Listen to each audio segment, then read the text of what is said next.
I was unlocking the front door of my beach house when I heard footsteps behind me. "There's no room for you here, you old parasite." "Leave." My daughter-in-law slammed the door in my face. 37 years I spent building this house from nothing after my husband died. 37 years of working double shifts as a seamstress.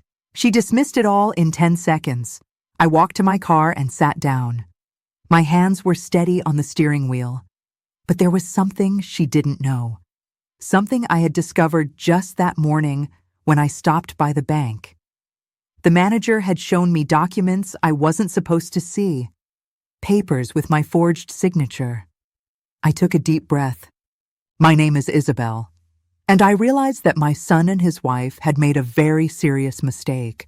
They thought they could steal my life's work while I was visiting my sister in Phoenix.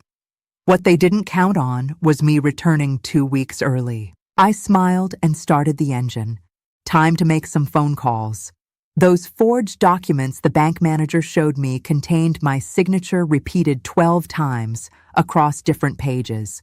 12 times someone had practiced writing my name until they could replicate the slight tremor I've developed in my left hand from years of detailed sewing work. I sat in my car outside the bank for 20 minutes, staring at the photocopies he'd given me. The papers attempted to transfer ownership of my beach house to Rodrigo, claiming I was mentally incompetent due to senile dementia.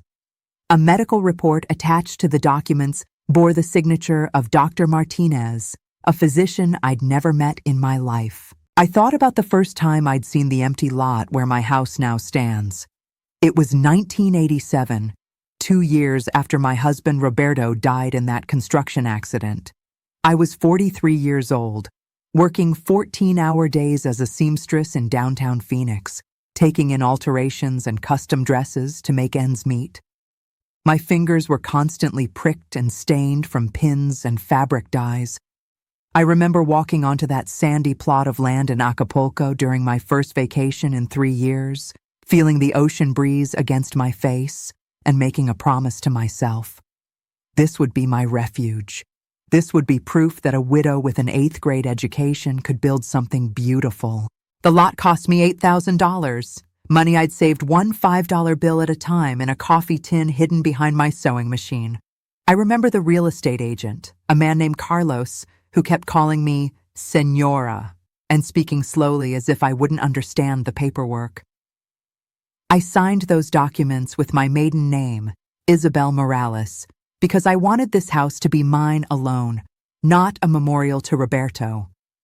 I wanted it to represent my independence, not my widowhood. Construction took 3 years. I would drive down from Phoenix every other weekend in my old Buick, sleeping in cheap motels and bringing sandwiches wrapped in aluminum foil to save money. I learned to read architectural blueprints by lamplight in those motel rooms. I argued with contractors who tried to cut corners, who assumed I wouldn't notice if they used cheaper materials or skipped steps in the foundation work. I remember one particular fight with the electrical contractor, a man named Pete who tried to install outlets without proper grounding. "This isn't up to code," I told him, pointing to the exposed wiring in what would become the kitchen. "Lady, you're paying budget prices. You want luxury work? Pay luxury rates," he replied, not even looking up from his work. "I'm paying for safe work. Fix it properly or find another job." He laughed and shook his head. "You seamstresses think you know everything about construction now?" I fired him that afternoon and hired someone else, even though it set me back 2 months and cost me an extra $1,500 I didn't have. I worked extra hours that fall, taking in holiday dress orders and staying up until 2 in the morning to meet deadlines. My eyes burned from the close work under fluorescent lights, but every stitch brought me closer to having electrical work I could trust in my house. The kitchen took another 6 months to complete. I remember the day the last tile was installed on the countertop. I ran my hands over the smooth ceramic surface, feeling the slight texture of the grout lines beneath my fingertips. The tiles were a pale blue color that reminded me of the morning sky over the ocean. I had chosen each one individually, rejecting any that were cracked or discolored. The contractor thought I was being ridiculous, but I knew this kitchen would need to last me decades. I furnished the house slowly, room by room, buying pieces when I could afford them and when they went on sale. The sofa in the living room came from a store closing sale in Tucson. I drove 3 hours each way to pick it up, strapping it to the roof of my Buick with rope I'd borrowed from my neighbor. The dining room table was handmade by a carpenter in Scottsdale who let me pay in installments over 8 months. $50 here, $75 there, until it was mine. By 1990, the house was finished. 3 bedrooms, 2 bathrooms, a kitchen that opened onto the living room, and a covered porch that faced the ocean. I had spent $23,000 total, money that represented 4 years of saying no to movies, dinners out, new clothes, and vacations anywhere else. I remember the first night I slept in my own bedroom, hearing the waves through the window I'd insisted on positioning to catch the morning light. I was 46 years old, and I owned something permanent, something that proved I existed, something that would be there when I was gone. Now, 33 years later, my daughter-in-law was trying to steal it with forged documents and lies about my mental capacity. The medical report claimed I suffered from memory loss, confusion, and inability to manage financial affairs. It was dated 3 weeks earlier, when I was visiting my sister Laura in Phoenix. According to the document, Dr. Martinez had examined me at his office in Acapulco and found me incompetent to handle my own property. I pulled out my phone and called Dr. Martinez's office. The receptionist who answered had a young voice and a cheerful tone. "Dr. Martinez's office, this is Amanda. How can I help you?" "I need to ask about a medical report that has my name on it. Isabel Morales. The report is dated 3 weeks ago. Let me check our records. Can you give me your date of birth?"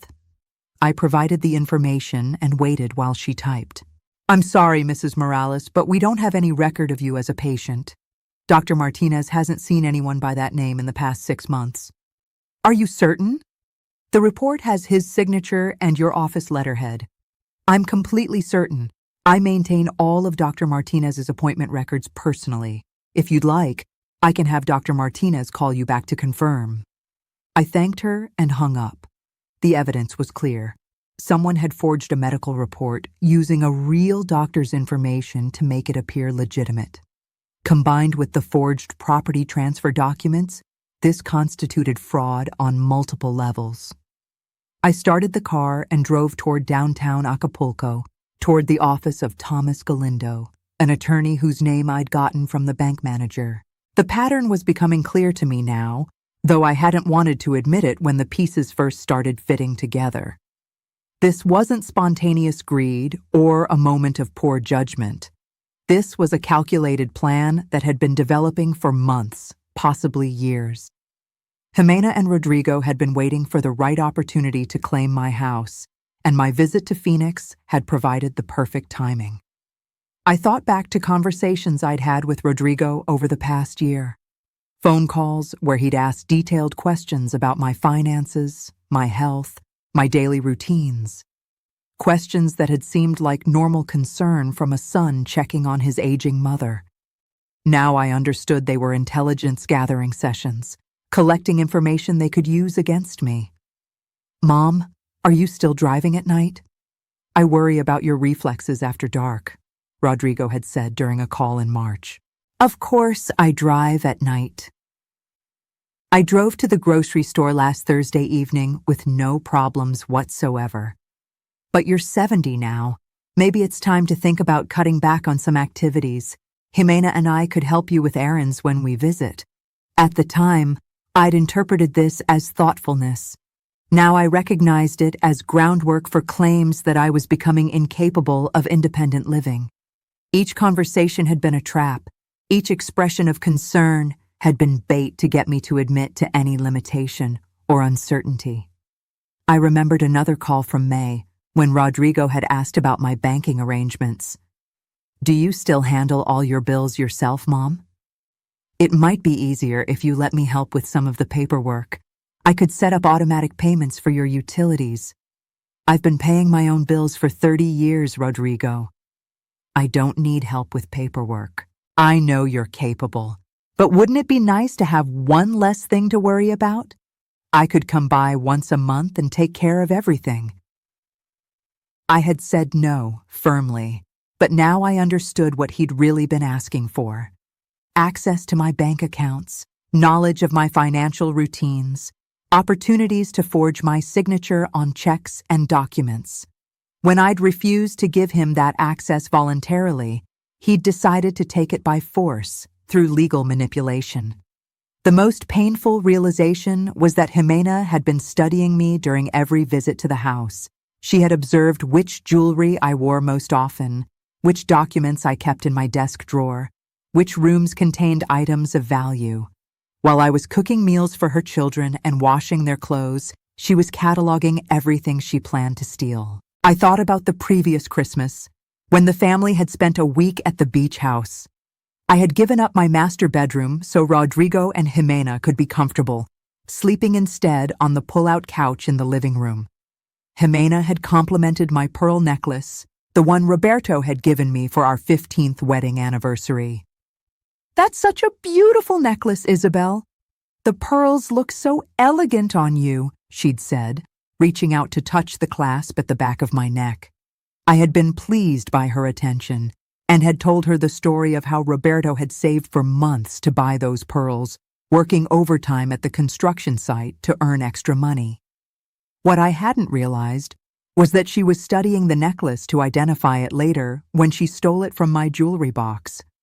During that same visit, I'd found her in my home office, supposedly looking for a phone charger. "Sorry, Isabel, Rodrigo said you might have an extra charger in here.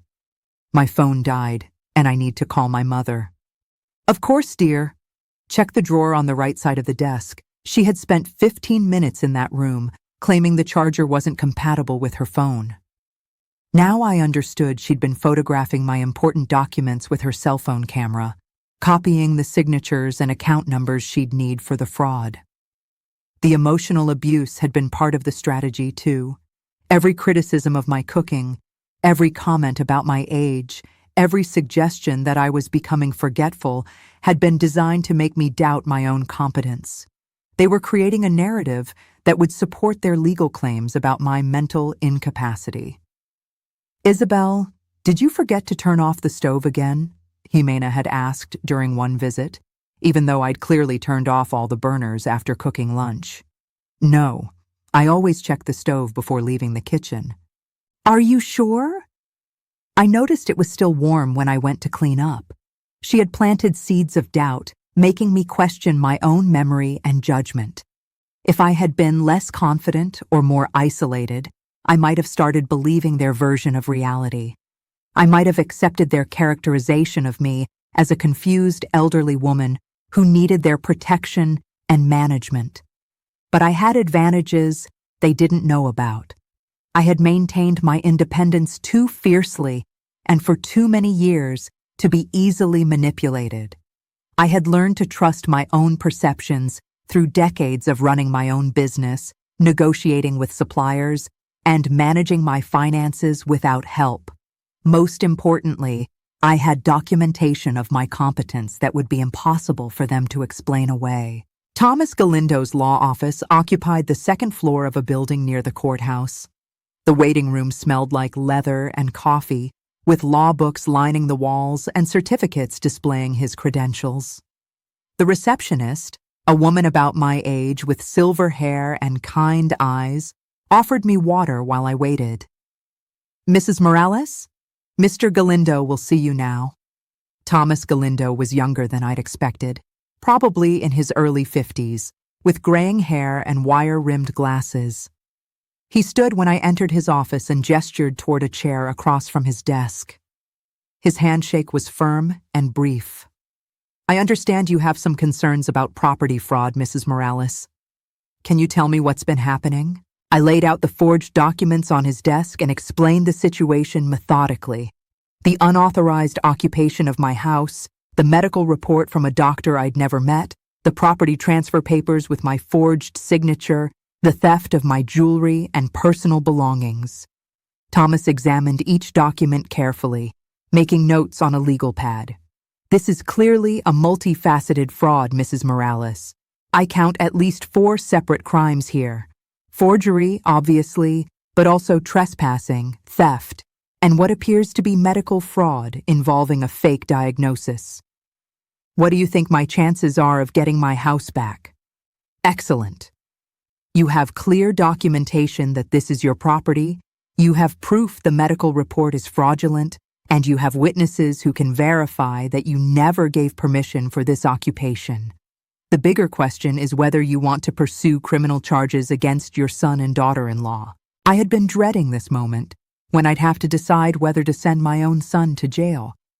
But as I sat in that office, looking at the evidence of their betrayal spread across the desk, I realized the decision had already been made for me. They had chosen to commit crimes. I was simply choosing to report those crimes to the authorities. Yes, I want to pursue criminal charges. What they've done to me, they could do to other elderly people. They need to face consequences. Thomas nodded approvingly. Good. That will actually strengthen our civil case as well. Now, let me outline what we need to do. First, we need to secure your financial accounts immediately. Have you already taken steps to protect your money? I've frozen my checking and savings accounts, but they might have access to other information I don't know about. We'll contact all your financial institutions today and put fraud alerts on every account. Second, we need to document the current condition of your house and the theft of your belongings. I'll arrange for a photographer to meet us there tomorrow morning. Third, we need to file for an emergency eviction order and a restraining order to keep them away from the property. Thomas explained that the legal process would take several weeks, but that we could get temporary orders to protect me and my property within days. He estimated the total cost of legal fees would be around $8,000, money I could afford, thanks to the financial discipline that had built my house in the first place. There's one more thing, Mrs. Morales.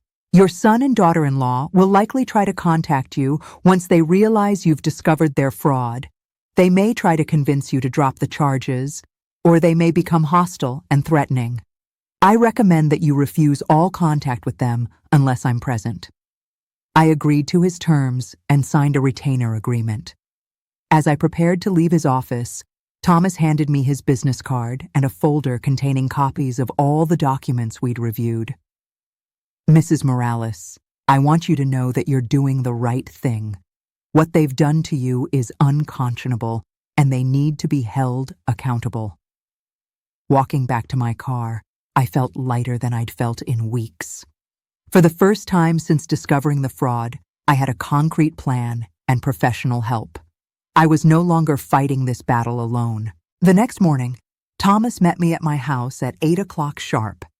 He brought a professional photographer and a notary public to document everything we found. Jimena's car was still in the driveway, along with 2 other vehicles I didn't recognize. Music was playing loudly inside the house, and I could hear children screaming and running around. Thomas knocked on the front door firmly. Jimena answered, wearing one of my good dresses and my pearl earrings. "What do you want, Isabel?" "I told you there's no room for you here." "Mrs. Rodriguez, I'm Thomas Galindo, Mrs. Morales' attorney. We're here to document the current condition of this property and to serve you with legal papers." Jimena's confident expression faltered when she saw the official documents Thomas handed her. Her hands shook as she read the eviction notice and the criminal complaint. "You can't do this to us. We have nowhere else to go."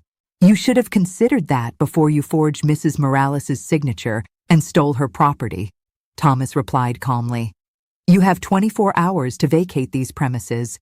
If you're still here tomorrow morning, you'll be arrested for trespassing." While Thomas served the legal papers, the photographer and I walked through the house documenting the damage and theft. My bedroom had been completely taken over, with Jimena's clothes hanging in my closet and her cosmetics covering my dresser.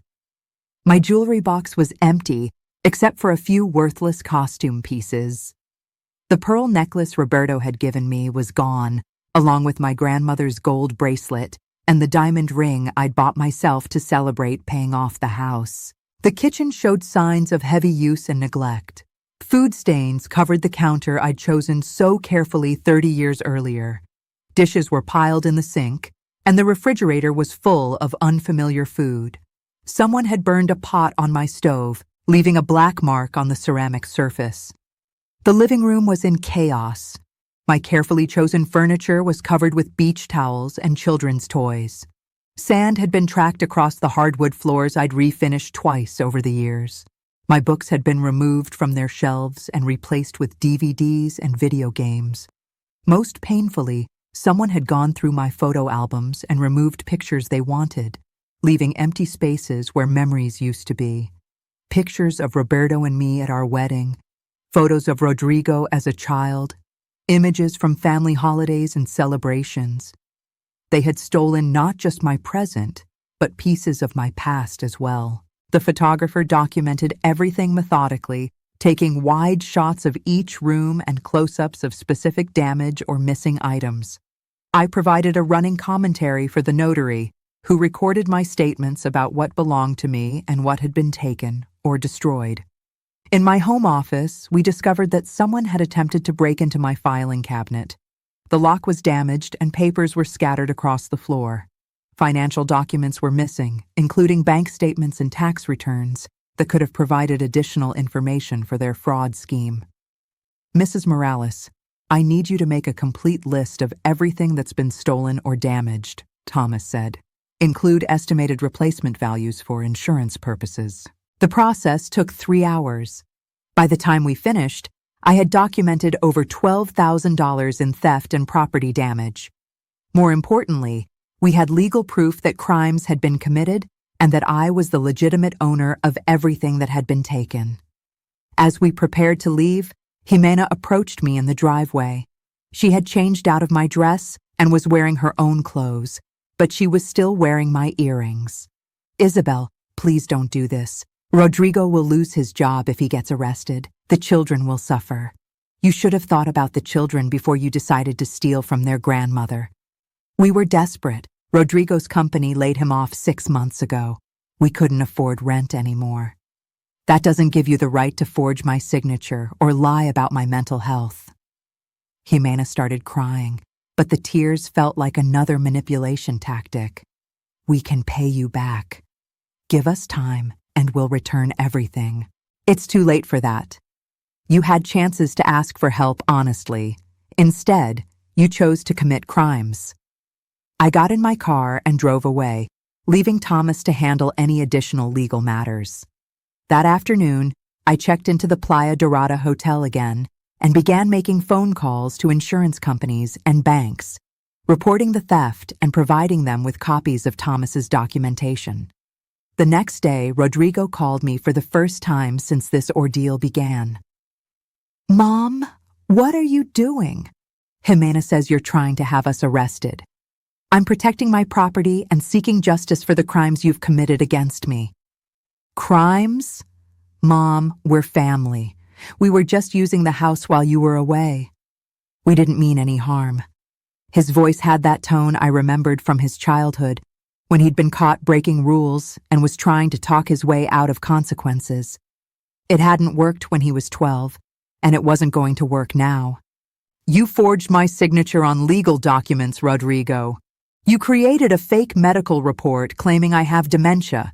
You stole my jewelry and damaged my property. Those are crimes, not family disagreements. The medical report was Jimena's idea. I told her it was going too far, but you signed the property transfer documents anyway. There was a long pause. We needed the money, Mom. I lost my job, and we were about to be evicted from our apartment. We thought maybe we could sell the house and split the money with you. Without asking me? Without even telling me you were in financial trouble? We knew you'd say no. You never want to help us. His words stung because they contained a grain of truth. I had said no to many of Rodrigo's requests for money over the years, not because I didn't love him, but because I'd learned that giving him money never solved his problems permanently. It just delayed the next crisis. I said no to giving you money because you never learned to manage money responsibly. But I never would have said no if you'd asked to stay in the house temporarily while you got back on your feet. Really? Really? If you'd called me and explained your situation honestly, we could have worked something out. But instead, you chose to lie and steal. It's not too late, Mom. We can fix this. Yes, it is too late. I'll see you in court. I hung up and turned off my phone. I spent the rest of the evening on the hotel balcony, watching the sunset over the ocean and thinking about the choices that had led to this moment. I felt sad about the loss of trust between my son and me, but I didn't feel guilty about holding him accountable for his actions. The eviction was scheduled for Tuesday morning at 8 o'clock. Thomas had arranged for police officers to be present to prevent any violence or further property damage. I arrived at the house to find a patrol car already in the driveway and 2 officers speaking with Thomas on the front porch. Mrs. Morales, these are Officers Martinez and Johnson. They're here to ensure the eviction proceeds smoothly. Officer Martinez was a middle-aged Hispanic man with a kind but serious demeanor. Officer Johnson was younger, a tall blonde woman who took notes while Thomas explained the legal situation. We understand there may be family tensions here, Officer Martinez said. Our job is to keep everyone safe while the court order is executed.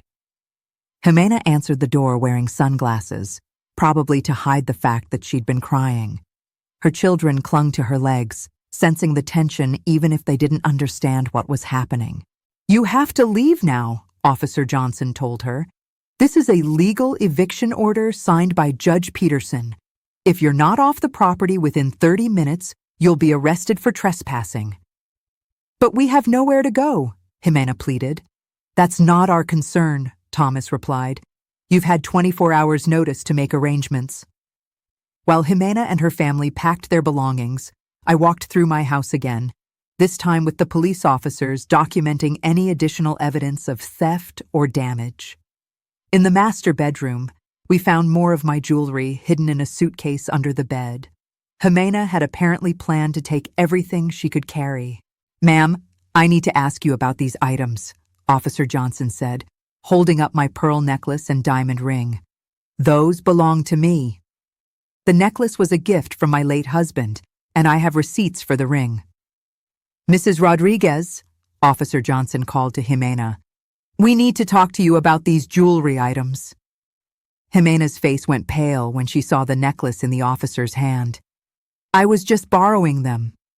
I was going to give them back. When?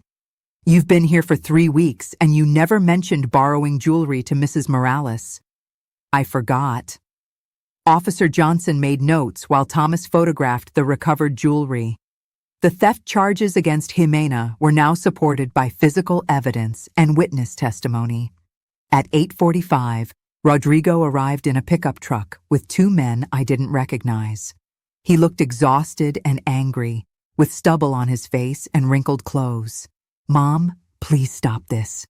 We'll leave peacefully, but don't press criminal charges. The charges have already been filed. It's out of my hands now. No, it's not.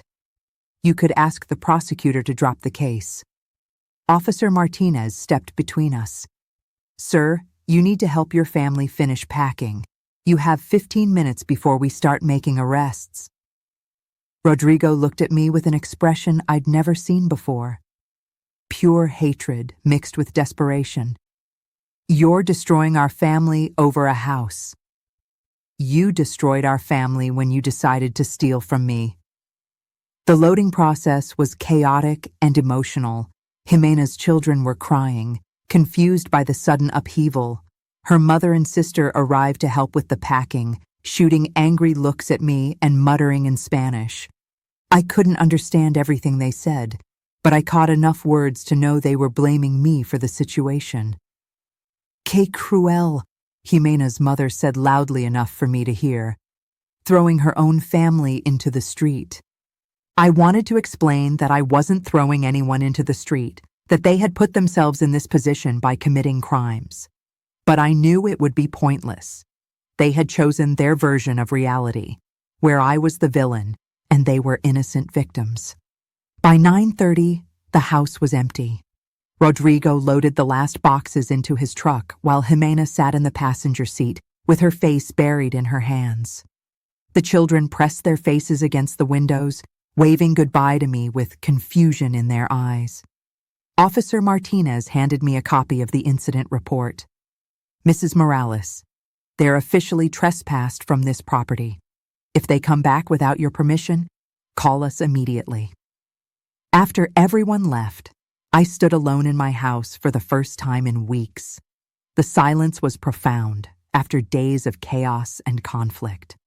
I walked from room to room, assessing the damage and beginning to plan the restoration process. The hardwood floors would need professional refinishing.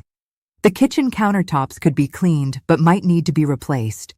Some of my furniture was beyond repair and would have to be discarded. But the bones of the house were solid. The foundation I'd insisted on building properly in 1987 had survived this invasion just as it had survived 30 years of storms and time. I called a professional cleaning service and scheduled them to come the next day. I called a locksmith to change all the door locks and install a new security system. I called my insurance company to begin the claims process for the stolen and damaged items. Each phone call was an act of reclamation, a step toward making my house truly mine again. That afternoon, Thomas called with an update on the legal proceedings. The district attorney is very interested in this case, Mrs. Morales. Apparently, they've been seeing an increase in elder fraud cases lately, and they want to send a strong message that these crimes will be prosecuted aggressively. What does that mean for Rodrigo and Jimena? It means they're facing serious charges: felony forgery, theft, and fraud. If convicted, they could each face up to 5 years in prison. The reality of those potential consequences hit me like a physical blow. 5 years in prison. My son could spend 5 years behind bars because of choices he'd made in desperation and greed. Thomas, is there any possibility of a plea agreement? Something that would involve restitution and probation instead of prison time? Possibly if they're willing to admit guilt and pay full restitution. But Mrs. Morales, I need to warn you that plea negotiations can be emotionally manipulative. They'll try to use your love for your son to get you to accept inadequate consequences. I understand, but I want them to have the opportunity to take responsibility and make this right. I'll contact their attorney when they hire one. 2 days later, Rodrigo called me again. This time, his tone was different. Less angry, more defeated. Mom, we need to talk. Jimena and I want to hire a lawyer, but we can't afford one. We're hoping we can work something out before this goes to trial. What kind of something? We'll plead guilty to the charges if you'll agree to recommend probation instead of prison time. We'll pay you back for everything we took and all the damage we caused. How are you planning to pay restitution if Rodrigo doesn't have a job? I found work. Construction, like Dad used to do. It doesn't pay much, but I can set up a payment plan. The irony wasn't lost on me. Rodrigo was finally willing to do honest physical labor, the kind of work his father had done to support our family, but only after he'd been caught committing crimes. I'll consider it, I told him. But you need to understand that this isn't just between us anymore. You committed crimes that hurt other people besides me. The district attorney has to approve any plea agreement. Will you put in a good word for us? I'll tell them I'm willing to accept restitution and probation if you plead guilty to all charges and complete community service requirements. Thank you, Mom. Don't thank me yet. You still have to prove you're serious about making this right. The plea negotiations took 3 weeks. During that time, I focused on restoring my house and my peace of mind. The cleaning service did an excellent job removing the surface damage, but some problems required more intensive repair work. I hired contractors to refinish the floors, replace damaged furniture, and repair the broken lock on my filing cabinet. More challenging was the emotional restoration. I found myself checking the locks obsessively, startling at unexpected sounds, looking over my shoulder in public places. The sense of violation went deeper than the physical damage to my property. These people had invaded not just my house, but my sense of security and trust. I started seeing a counselor who specialized in helping victims of financial crimes. Dr. Patricia Wells was a woman about my age who had extensive experience with elder abuse cases. What you're experiencing is normal, Isabel. When family members betray your trust, it damages your ability to feel safe in the world. Recovery takes time. I keep wondering if there were signs I missed, red flags that should have warned me this was coming. Probably there were signs, but that doesn't mean you could have prevented this. Fraudsters are skilled at manipulation. They're experts at exploiting the love and trust that families are supposed to be built on.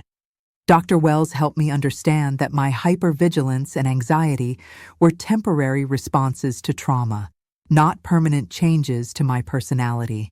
She gave me techniques for managing the intrusive thoughts and sleep disruptions that had plagued me since discovering the fraud. Your recovery has two components, she explained.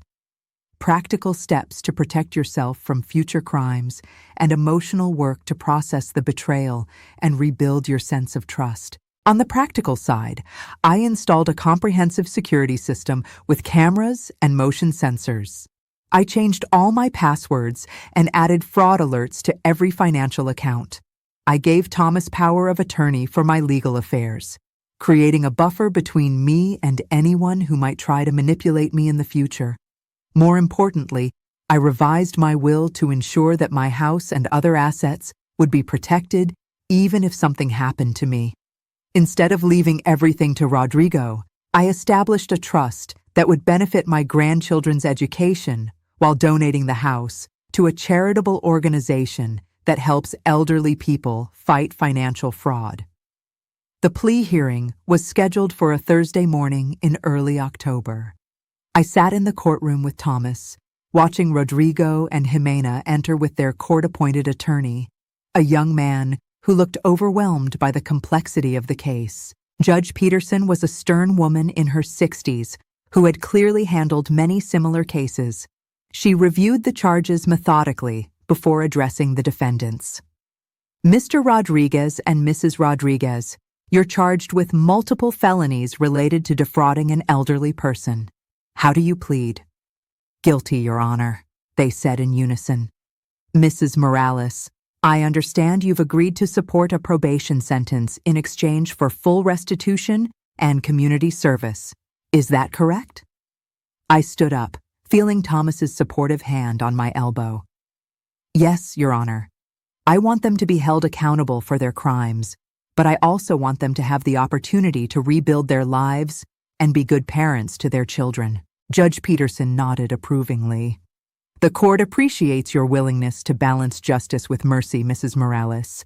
Mr. and Mrs. Rodriguez, you're sentenced to 2 years of supervised probation, 400 hours of community service, and full restitution to Mrs. Morales in the amount of $18,400. The restitution amount was higher than I'd expected, including not just the stolen items and property damage, but also my legal fees and the cost of the security system installation. Additionally, Judge Peterson continued, you're both prohibited from having any contact with Mrs. Morales except as required for restitution payments, which will be supervised by the probation department.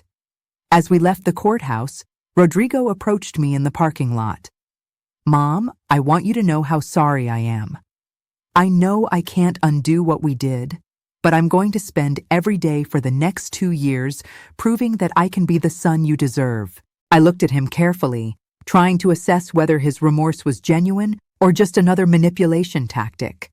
He looked older than I remembered, with gray in his hair and lines around his eyes that hadn't been there a year ago. Rodrigo, I want to believe you, but words are easy. Show me through your actions. I will.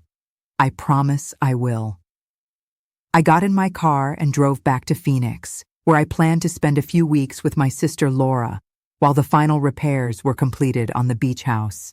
The legal battle was over, but the emotional healing would take much longer. Laura met me at her door with a hug and a cup of coffee, the same way she'd greeted me for 70 years. How do you feel? She asked as we sat in her kitchen. Tired, sad, relieved, angry, everything all at once. Are you glad you fought back? I considered the question carefully. Yes. If I hadn't fought back, they would have succeeded in stealing everything I worked for. Worse, they might have done the same thing to other elderly people. What about Rodrigo? Do you think you'll ever forgive him? I don't know. Forgiveness is different from trust. I might forgive him eventually, but I'll never trust him the same way again. Laura poured more coffee and sat quietly while I processed my thoughts. You know what makes me angriest? I continued.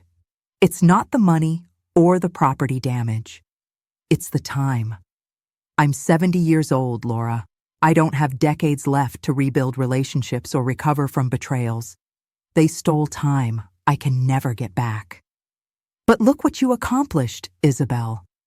You stood up for yourself when most people would have been too intimidated or too heartbroken to fight back.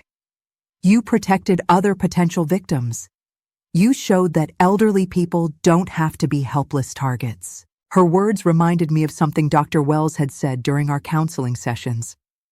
Sometimes trauma becomes a source of strength. It teaches us what we're capable of surviving.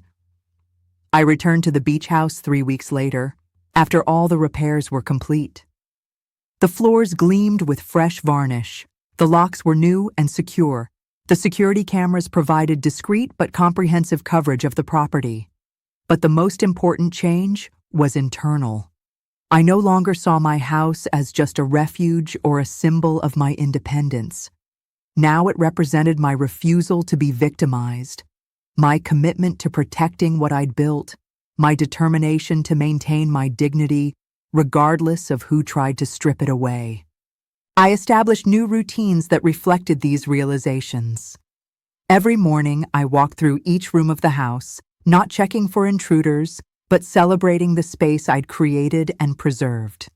Every evening, I sat on the porch facing the ocean, reflecting on the day and planning for tomorrow. I also began reaching out to other elderly people who had experienced financial fraud. Through Dr. Wells, I connected with a support group that met monthly in Phoenix. I shared my story and listened to others describe their own battles against family members, caregivers, and strangers who had tried to exploit their vulnerability. At one of these meetings, I met a woman named Dorothy, whose daughter had forged her name on a reverse mortgage application, essentially stealing her house through legal manipulation. "How did you find the strength to fight back?" Dorothy asked me. I realized that not fighting back would hurt more than fighting back would. The pain of being victimized was worse than the pain of holding people accountable. But weren't you afraid of losing your relationship with your son? The relationship was already lost the moment he chose to betray me. Fighting back gave me a chance to rebuild it on honest terms. 6 months after the plea hearing, I received an envelope containing a money order for $500 and a handwritten note from Rodrigo. "Mom, this is the first installment on the restitution I owe you. I'm working construction 40 hours a week and doing landscaping on weekends to earn the money. Jimena and I are separated. She moved back in with her mother, and I'm renting a small apartment near the kids' school. I'm attending counseling and Gamblers Anonymous because I realize now that some of my financial problems came from betting on sports games. I hope someday you'll give me a chance to prove that I can be the son you raised me to be. Love, Rodrigo." I set the money order aside and read the letter twice more. The tone was different from his previous communications, less manipulative, more genuinely reflective. But I'd been fooled before by what seemed like sincere repentance. I called Thomas to ask about setting up the supervised restitution account the court had required. "Mrs. Morales, I'm impressed that he's actually making payments. In my experience, most defendants in these cases never pay a cent of restitution." Does that mean he's changed? It means he's following the court order. Whether he's genuinely changed is something only time will tell. I decided to take a cautious approach. I would accept the restitution payments and acknowledge them politely, but I wouldn't interpret them as evidence that our relationship could be repaired. Trust would have to be earned through consistent behavior over years, not months. 3 months later, Rodrigo called me on my birthday. "Mom, I know I probably don't have the right to call you, but I wanted to wish you happy birthday." "Thank you, Rodrigo. Are you doing anything special to celebrate?" "Laura is driving down from Phoenix tomorrow. We're going to have dinner at that seafood restaurant we used to go to when you were little." There was a pause, and I could hear him breathing carefully, trying to control his emotions. "I remember that place. They had those huge shrimp cocktails, and you would let me eat the olives out of your martini. I remember." "Mom, I miss you. I miss talking to you and visiting the house and being a family." His voice broke on the last words, and I felt my own resolve weakening. This was the son I remembered, the little boy who used to help me plant flowers in the garden and who would fall asleep on my lap while I read him stories. "I miss you too, Rodrigo. But missing someone isn't the same as trusting them." "I know. I'm trying to earn that trust back. It's going to take time." "I have time. I have the rest of my life to make this right." After we hung up, I sat on my porch watching the sunset and thinking about the complexity of love and forgiveness. I still loved my son, probably always would love him. But love without boundaries had enabled his irresponsible behavior for years. Loving him now meant holding him accountable, requiring him to prove his commitment to change. A year after the plea hearing, Rodrigo completed his community service requirements. His probation officer sent me a letter confirming that he'd fulfilled all his obligations early and had maintained steady employment throughout the supervision period. "Mrs. Morales, I wanted to let you know that your son has been one of our most successful probationers. He's attended every required meeting, completed 450 hours of community service, 50 more than required, and has made consistent restitution payments totaling $8,200 so far." The letter went on to describe specific projects Rodrigo had worked on through his community service, including building wheelchair ramps for elderly homeowners and volunteering at a food bank that served senior citizens. His probation will end in 6 months, but I wanted you to know that he appears to have genuinely learned from this experience.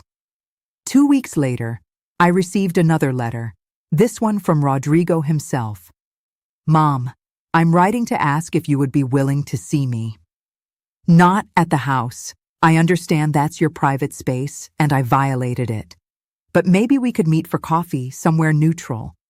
I have things I want to say to you in person, and I'd like to ask about visiting the grandkids. I know I don't have the right to ask for anything, but I'm hoping you'll give me a chance.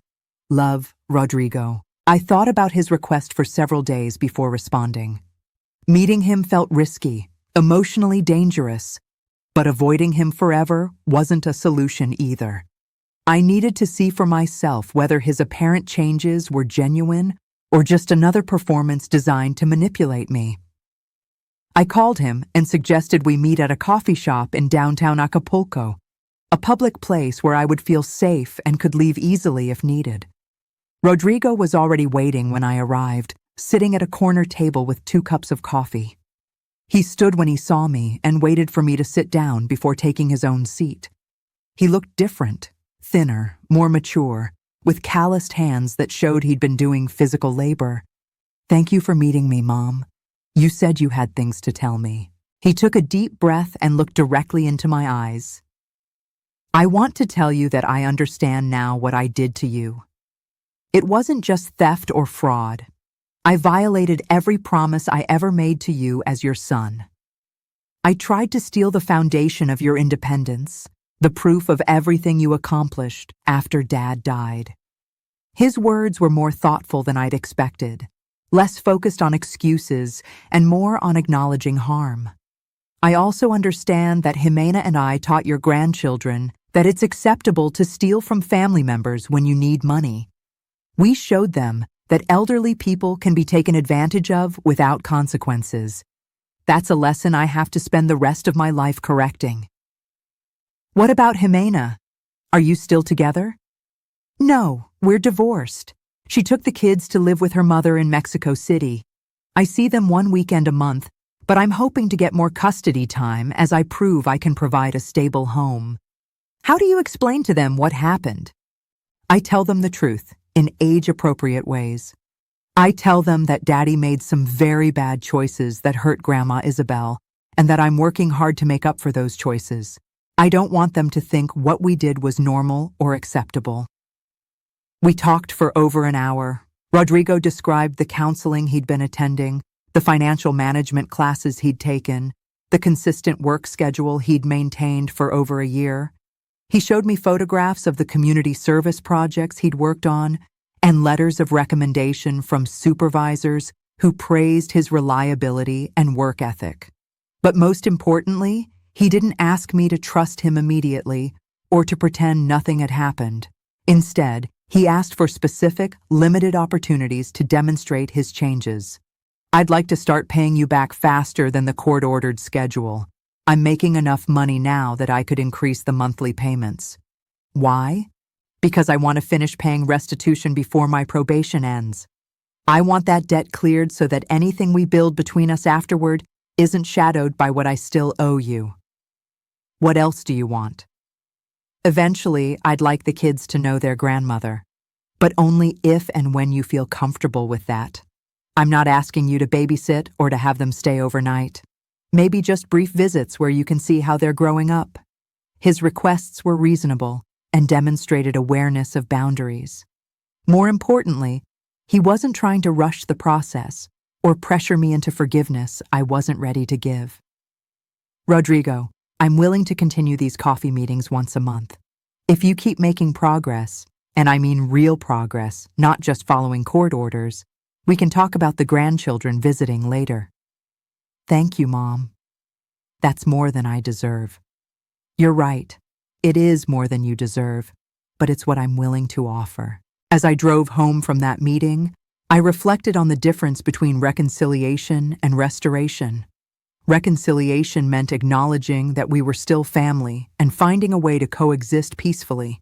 Restoration would mean rebuilding the kind of close, trusting relationship we'd once had. I was open to reconciliation, but restoration would require years of consistent behavior and might never be fully possible. Some betrayals leave permanent scars, even when they've been forgiven. Over the next 6 months, Rodrigo and I met monthly for coffee. Each meeting felt slightly less tense than the previous one.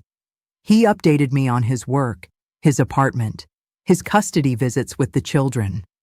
I shared selective details about my activities, the support group, my volunteer work with elder fraud victims, the improvements I'd made to the house. When his probation ended, Rodrigo brought me a cashier's check for the remaining balance of the restitution, nearly $4,000. I sold my truck and bought an older one, he explained. I wanted to finish this debt completely. You didn't have to pay it all at once. Yes, I did. I needed to prove to both of us that I can keep my word. That gesture felt different from his earlier apologies and promises. It represented genuine sacrifice and demonstrated priorities I could respect. Rodrigo, I think it might be time for you to bring the children for a visit.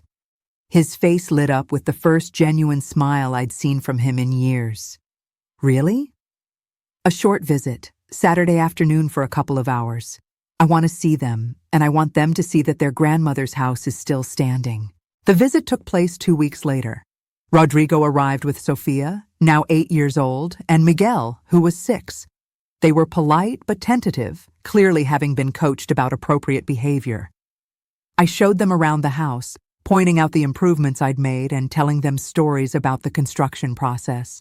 Sophia was particularly interested in my sewing room, where I still kept the machine I'd used to earn the money that built their grandfather's house. Grandma Isabel, Daddy says you used to make beautiful dresses.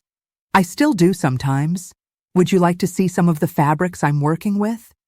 We spent an hour looking at patterns and fabrics while Miguel played carefully with toys I'd bought specifically for their visit. When it was time to leave, both children hugged me without prompting from their father. Can we come back next month? Sophia asked. We'll see. If you keep being such good visitors, probably yes. After they left, I called Laura to tell her about the visit. How did it feel, having them in the house again? Different. Better than I expected, but still complicated.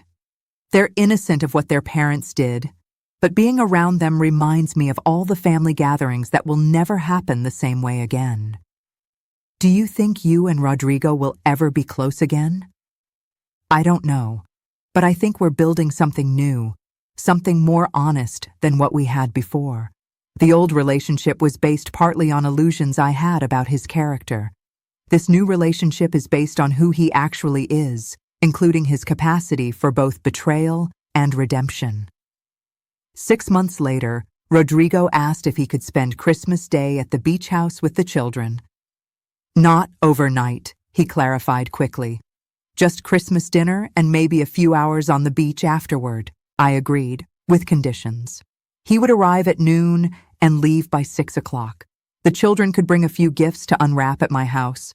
Rodrigo could help with cooking and cleaning, but I would remain in charge of my own space. Christmas Day felt tentatively festive. The children were excited to play in the ocean and build sand castles. Rodrigo helped me prepare a traditional meal, working efficiently in the kitchen where he'd eaten countless family dinners as a child. After lunch, while the children played outside under our supervision, Rodrigo and I talked about the future.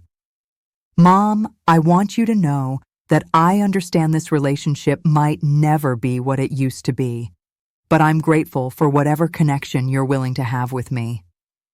I'm still deciding what I'm willing to have, I told him honestly. Some days I feel ready to move forward, and other days I remember how it felt to be betrayed by my own son. I understand. I just want you to know that I'm not going anywhere. However long it takes, I'll keep proving that I've changed. As I watched my grandchildren running along the beach where I'd walked alone for so many years, I realized that healing isn't about returning to the way things were before. It's about creating something new that acknowledges both the damage and the possibility of growth.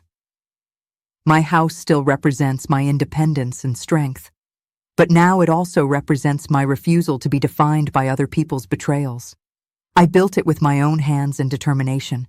I fought to keep it when criminals tried to steal it, and I choose who gets to share it with me. The most important boundary I've established is this: I will not allow anyone, not even family members I love, to treat me with disrespect or to violate my rights. I will meet attempts at manipulation or exploitation with swift, decisive consequences. I will protect my resources and my dignity because they represent not just my security, but my legacy. At 71 years old, I've learned that mercy without justice is enabling, and justice without mercy is revenge. What I offer my son now is the opportunity to earn back my trust through years of consistent, respectful behavior. What I offer myself is the security of knowing that I will never again be an easy target for anyone who mistakes my love for weakness. My house remains exactly what I intended it to be when I bought that empty lot 34 years ago. Proof that a determined woman can build something beautiful and permanent, something that will outlast the people who try to tear it down. Today, as I sit on my porch watching another sunset over the ocean, I know I made the right choice in fighting for what was mine. And that was today's story about standing up for yourself, no matter your age. If you enjoyed hearing about my journey, please subscribe. There are many more stories like this to share.